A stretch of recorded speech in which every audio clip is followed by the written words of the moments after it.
I have a lot of hair. It's not that bad. I need boom, bow, be dangerous. What is up, guys? It is Marcus from Perspective Sports, and today I'll be giving you my top 3 players to have a sophomore standout season. You hear a lot about sophomore slumps and people who had a great rookie year and they kind of fell off their sophomore year, but here are 3 players that I think will either build on top of their rookie year or just jump onto the scene. And so, without further ado, let's just dive right into it with the first one. And you could say it's obvious because a lot of people are saying it. That's why I put it in front. But that's Drew Locke, quarterback from the Denver Broncos. And in 5 games, Drew Locke went 4-1. He had 7 touchdowns and 3 interceptions. He was 2-0 in games decided by 7 points or less. And his best game of the year was against the Houston Texans, who went 10-6. They went to the playoffs. They really had the Chiefs on the ropes, but then, we all know how that ended. But in that game, he went 22 of 27, which is an 81% completion percentage. He had 309 yards, 3 touchdowns, and an interception. And so to play against a very good defense like the Texans and have that kind of performance, not even starting the season, not having a lot of games under your belt, is very impressive. And then the Denver Broncos went out and got him some help. They signed Melvin Gordon. Now they have a backfield of Philip Lindsay and Melvin Gordon. They drafted Jerry Jeudy and KJ Hamler in the drafts on top of Cortland Sutton. And so Cortland Sutton had a really good year last year. 72 receptions for over 1,100 yards and 6 touchdowns.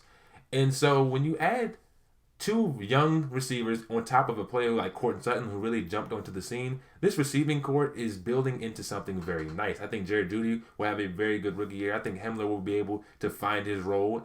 And so they're really putting the pieces around Drew Locke, and they're young, talented pieces. And then they went out and signed Graham Glasgow, who only committed 3 penalties and had no sacks allowed last year for the Detroit Lions. And then on top of all of that, they brought in Pat Shurmur.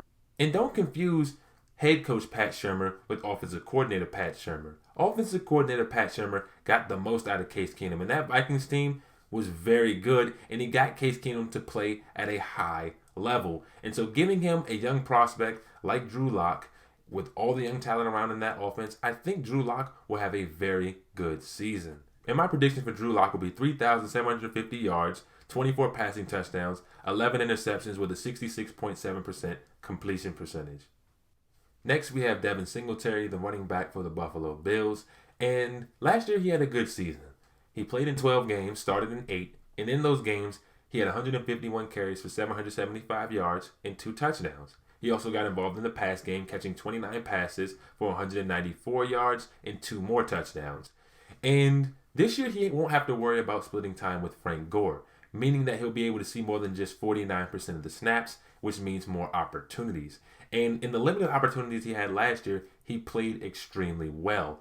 And the Bills' offense is going to be a bit more balanced because now they have a true number 1 receiver in Stephon Diggs who's going to help open up the defense, which creates more opportunities for Devin Singletary. And don't forget that the Bills still have Josh Allen, a.k.a. the future of the league, who can run. Last year, Josh Allen ranked 8th in rushing touchdowns with 9.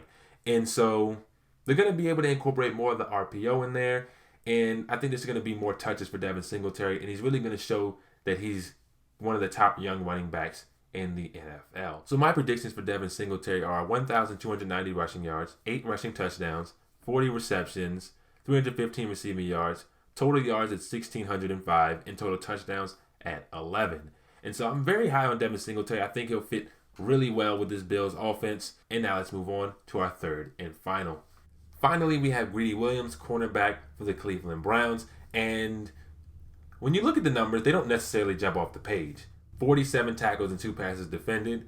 And I know nothing to write home about, but I think he had an excellent rookie season. He played in only 12 games, and again, he had those 47 tackles and 2 passes defended. He gave up a completion percentage allowed of 61.3%. He gave up 472 yards, but no touchdowns. And in order for him to get his name into that top young cornerback discussion, he's got to get that completion percentage allowed down.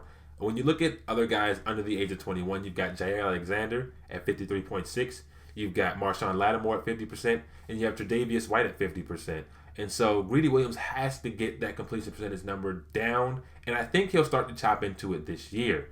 And my predictions for Greedy Williams is 55 tackles, 8 passes defended, 3 interceptions, a completion percentage allowed of 57.5, and 4 touchdowns allowed. And I know what you're saying, Marcus. You've got him giving up touchdowns now. You got him giving up 4 touchdowns. He's still not under that 54%. You calling this a breakout season? I think it is. I think Greedy Williams is going to be matched up with a lot more top receivers, and I think he's going to be able to make plays against him. He's tall, he's long, he's 6'2". They're going to start to test him, and I think he's going to, get those missed tackles down a little bit, and he's going to start to get more involved. I think he's going to get some more interceptions this year. I think he's really going to make a statement. And yes, he's going to give up touchdowns in the process. His completion percentage allowed is still coming down by almost 4%. And so I think by the end of the year, we'll be talking about Greedy Williams as one of the top young corners in the NFL. Let me know what you guys think down in the comment section below. Who are your sophomore standouts or just breakout players in general this year? I'm really interested to see that. Be sure to comment down below. See you there.